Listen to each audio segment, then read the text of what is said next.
साथियों, विज्ञान को शैतान बनने से रोकें। लेखक पंडित श्री राम शर्मा आचार्य। पृष्ठ 18 से आपको पढ़ के सुनाते हैं। विषय था मनुष्य पूरी तरह मशीन न बने। यह बात केवल यातायात तक ही सीमित नहीं, आज के नागरिक की दिनचर्या, रहन सहन और आदतें देखकर उसकी जो तस्वीर बनती है वह यह सिद्ध करने के लिए पर्याप्त है कि मनुष्य का जीवन भी एक यंत्र की तरह हो गया है।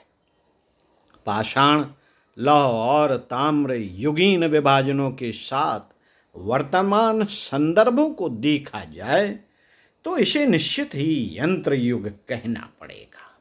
क्यों? क्योंकि मनुष्य का जीवन और यांत्रिक उपकरण परस्पर इतने घनिष्ठ हो गए हैं कि उन दोनों को एक दूसरे से विलग कर पाना ही असंभव है। उस क्षण की स्थिति को कल्पनांकित ही नहीं किया जा सकता जबकि मनुष्य का जीवन यंत्रों की सुविधा से एकदम रहित हो जाए। मिल कपड़े बनाते हैं, कारखानों में खाद्य पदार्थ तैयार होते हैं, साबुन, तेल, ईंधन आदि सब किसी न किसी रूप में मशीनों से संबद्ध मिलेंगे।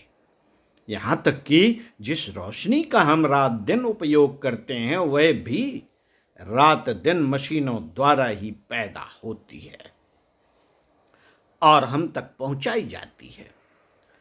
हम जिन परिस्थितियों, वातावरणों तथा वस्तुओं के संसर्ग में रहते हैं उनका हम पर प्रभाव पड़ता है और हमारा उन पर मनुष्य से समाज बनता है और समाज मनुष्य को बनाता है। मनुष्य अपने आसपास के वातावरण से प्रभावित होता है और वातावरण मनुष्य से प्रभावित होता है। प्रभाव पड़ने या प्रभावित होने की यह प्रक्रिया दोनों ओर से होती है, एकांगी कभी नहीं। लेकिन यंत्रों के संबंध में कुछ और ही सच्चाई है। सिलाई की मशीन पांव चलाने से चलती है और पांव रोक देने पर बंद हो जाती है। बाद में वह कोई गति नहीं करती, परंतु दिन रात सिलाई मशीन पर बैठने वालों के पांव कभी कभी अपने आप भी चलने लगते हैं। यह आदतन प्रभाव है।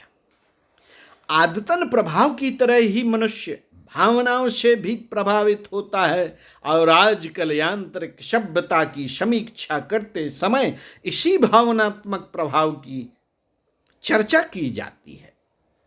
हालांकि संसर्ग के अतिरिक्त इसके और भी कई कारण हैं। इसी तथ्य की ओर इशारा करते हुए प्रसिद्ध विचारक नीत्शे ने कहा था, यंत्र जितनी तीव्रता से प्रगति कर रहा है उसी अनुपात से मनुष्य की धर्म संवेदना का ह्रास हो रहा है। समस्त भौतिक सुविधाओं से संपन्न हो जाने पर भी मनुष्य इतना आत्म विपन्न हो रहा है कि 20वीं सदी के अंत तक वह एकदम खोखला हो जाएगा और भयंकर रूप से दुखी रहने लगेगा। इस बात को और अधिक स्पष्ट करते हुए एक आधुनिक विचारक का कथन है कि आज के युग में जीने वाले व्यक्ति की स्थिति विचित्र कम और सोचनीय अधिक है। समस्त मानवीय संबंध अब केवल वित्तीय स्तर पर बनते हैं। समस्त मानवीय संबंध अब केवल वित्तीय स्तर पर बनते हैं। अन्य सभी माध्यमों को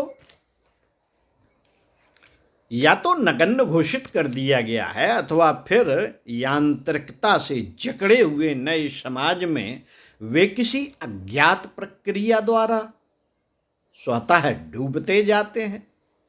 चूंकि मनुष्य समाज का एक अंग है और इस नाते उसे दूसरे अन्य अंगों के संपर्क में आना पड़ता है, मानवता का तकाजा तो यह है कि हम अपने पड़ोसियों के दुख सुख में काम आए, उनकी खैर खबर रखें और कुशल क्षेम से अवगत रहने के साथ साथ समय समय पर काम भी आए, परंतु पड़ोसियों के प्रति यह आत्मीयता का भाव धीरे धीरे लुप्त होता जा रहा है।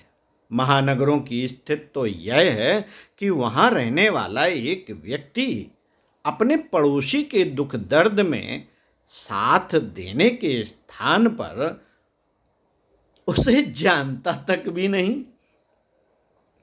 शहरों और कस्बों के नागरिकों को भी अपनी समस्याओं से कम ही फुर्सत मिल पाती है और इस फुर्सत को पड़ोसियों से मेल जोल बनाने के स्थान पर सिनेमा देखने या शेयर करने में गुजारना अधिक अच्छा समझते हैं।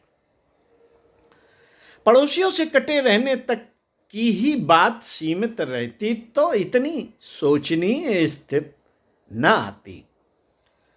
मित्रों, आश्चर्य तो तब होता है जब लोगों को अपने रिश्तेदारों और संबंधियों से संपर्क रखने का भी समय नहीं मिलता।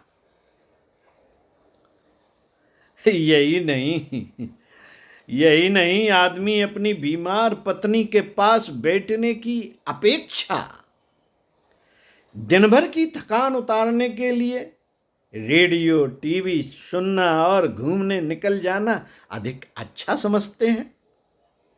कई अभिभावक ऐसे हैं जो अपने बच्चों की पढ़ाई में क्या स्थित है इससे अनभिज्ञ रहते हैं।